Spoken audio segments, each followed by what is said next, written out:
জয় ঠাকুর। তিনিই গুরু, যিনি অন্ধকার থেকে আলোয় আসার পথ দেখান। শ্রী রামকৃষ্ণ প্রেমবিহারের পূজ্যপাদ আচার্য শ্রীমৎ স্বামী সম্বুদ্ধানন্দের প্রবচন।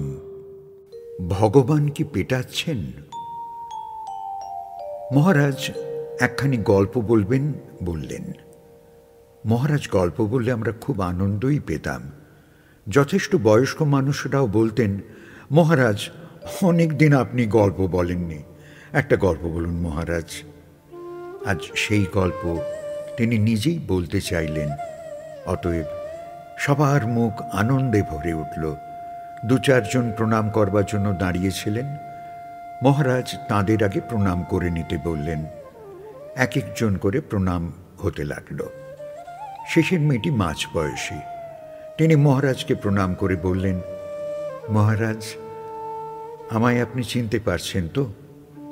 মহারাজ বললেন, সে কি রে মা, কেন? কতবার এসেছিস, চিনব না? তা সব ভালো আছিস তো তোরা? মেয়েটি উত্তর দিল, মহারাজ খুব পরীক্ষা চলছে, যেন পাশ করতে পারি এইটি দেখবেন। আপনার কৃপার হাতটি মাথার উপর থেকে সরাবেন না মহারাজ। নৌকাটি মাঝে মাঝে এমন দুলতে থাকে, টলমল টলমল করে, মনে হয় এই বুঝি পড়ে যাই। মহারাজ বললেন, ঠাকুর মা তোমাদের সব সময় দেখছেন, ঠিক একটু একটু করে রাস্তাটা পার হয়ে যাবে। দেখো মা, শুধু বিশ্বাস হারিও না। মেয়েটি বলল, মহারাজ আমার তো বিবাহই হচ্ছিল না। বাবার সে কি চিন্তা, একে আজীবন রুগ্না, তাই কুরূপা। তবু শেষটায় আপনাদের আশীর্বাদে বিবাহ হল। তিনি মাস্টার মশাই, সদ্বংশীয়, সদাশয়। এই আমার পরীক্ষা শুরু হলো। রোগ, শোক, বাধা, বিঘ্ন, এগুলো ভগবানের পরীক্ষা জানতাম। কোথায় ওসব? এই সুখের সাগরে ভাসিয়ে দিশাহারা করে তিনি যে পরীক্ষা নেন, ওই হলো পরীক্ষা। বাপরে বাপ! মহারাজ প্রতি মুহূর্তে যেন ভুলে যাওয়ার ছল। প্রথমটায় বছর 5-6 তো সন্তানই দিলেন না ভগবান। আমার স্বামী আবার ঈশ্বর আর ভাগ্য বিশ্বাসী, তাই ওর ব্যবহারে কোনো দিন কোনো খেদ দেখিনি। ও বাড়ির সবাই আমায় এত ভালোবাসেন যে ওসব নিয়ে মাথাই ঘামাননি কেউ। অবশেষে আমাদের সন্তান হলো, গৌরকান্তি, দীর্ঘ এক শিশু। দিনে দিনে বেড়ে উঠল দেবতার মতো সুন্দর হয়ে। পড়াশোনায় ভীষণ ভালো ফল করতে লাগল। স্বভাব, বিদ্যা, সঙ্গীত, শরীরচর্চা সবই আমাদের মনের মতো হয়ে গেল। এতে 5 জনের আনাগোনা, প্রশংসার প্লাবন দিন দিন বেড়ে উঠল। এই আকর্ষণ, এই অহংকার, এসব ডিঙিয়ে ভগবান লাভ কি সংসারীর হয়? পীড়নের পর পীড়ন, ঈশ্বরতুল্য স্বামী, আপন পিত্রালয় অধিক শ্বশুর গৃহ, আত্মজ সমান দেবর, ননদ ইত্যাদি, কি বিশাল পরীক্ষা। তবু সন্তান ছিল না বলে খানিক হরিনাম হয়েছিল। এরপর এমন সোনার মতন পুত্র সন্তান। আমি কি করি বলুন দেখি? সব ভুলে শুধু এই মায়ার প্রহার ডিঙিয়ে যাওয়ার চেষ্টা করছি। আপনারা আমায় পরীক্ষার ঘোর কলে ফেলেছেন। বিবাহ, সংসার, সন্তান সবই এমন ঘোর তাক লাগানো যে এই ভুল হয়ে যায়, এই ভুল হয়ে যায়। পুত্র বাপ ঠাকুরমায়ের সাথে পাল্লা দিয়ে মায়ের পরীক্ষা নিয়ে চলেছে। এত ভালোবাসা এই বাড়ির গুরুজনদের যে আজও তার তল খুঁজে পায় না। ওরা সহ্য আর ক্ষমার পাহাড়। এই বাড়ি যেন জগৎ ছাড়া। যে ভুল করো, যত অত্যাচার করো, যত খুশি যেমন তেমন চলো, সব সহ্য হয়ে যায় এদের। আর পুত্রটি, কি বলি মহারাজ, বিদ্যালয়ের সেরা ছেলে হয়ে উঠেছে। ভালো ফল করে, খুব ভালো অভিনয় করে, গানের গলা এত মনোহরা, কি বলি।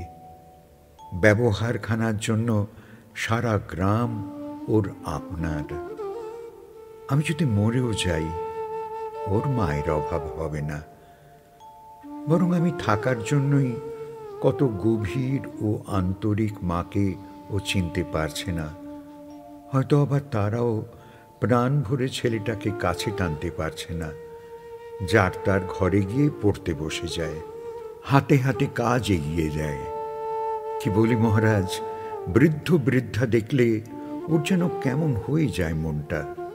এটা দেবে ওটা দেবে, গায়ের কাছে বসে মুরব্বির মতো তার অসুবিধা সুবিধা শুধাবে। ওই এক ছেলে। আমি সাবধানে থাকি, পাছে গর্ব হয়, ধপাস করে পড়ে যাই। ওর কথা উঠলেই সেখান থেকে পালাই।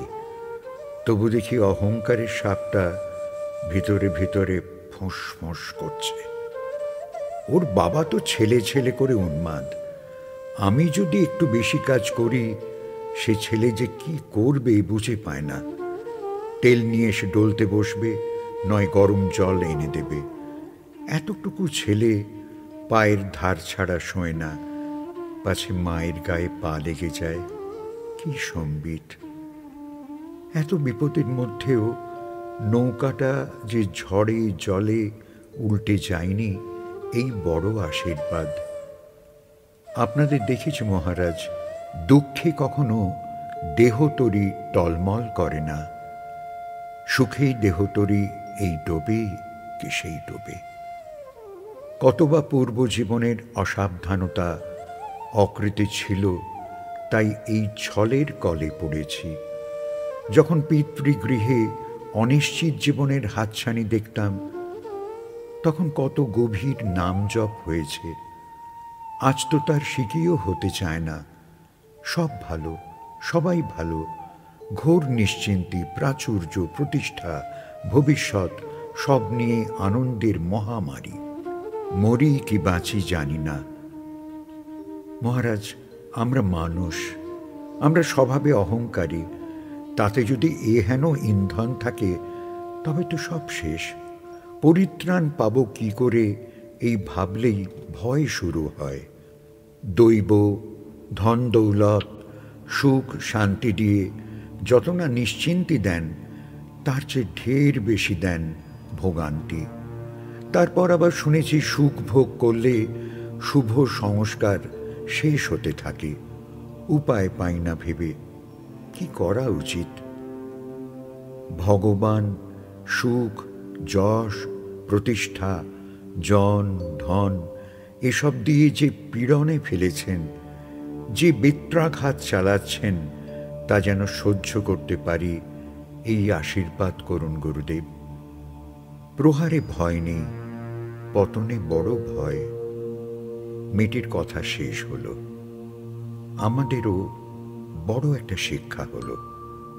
গুরুদেব মৃদু মৃদু হাসতে হাসতে বললেন, সবাই বাপু এই বেত্রাঘাতটি বুঝতে শেখো, সহ্য করতে শেখো, সচেতনভাবে বুঝে নিও। যত সুখ ততই পরীক্ষা কঠিন হল। ভগবানকে ভুলে বিষয়রূপ মারিচ এলো, ওই মায়া রাক্ষস। ওতেই মানুষ আকৃষ্ট হয়ে সোনার হরিণও হারায়, নারায়ণ স্বরূপ রামকে হারায়। অতঃপর রাক্ষস গৃহে অশেষ দুর্গতি। দেখো, এইটুকু বয়স, অথচ শিক্ষার কি জোর। কোথায় কবে বা বিষয় ত্যাগের বীজটি সঞ্চয় করেছিল, আজ মহীরুহ হয়ে গেছে। কত সুন্দর সাবধানে পা ফেলছে। তোমরাও ধরে নাও ওর পথখানা। আকৃষ্ট হয়েও না বিষয়ে। বিষয়ের বিষয় যিনি, তাঁকেই পাওয়ার চেষ্টা করো।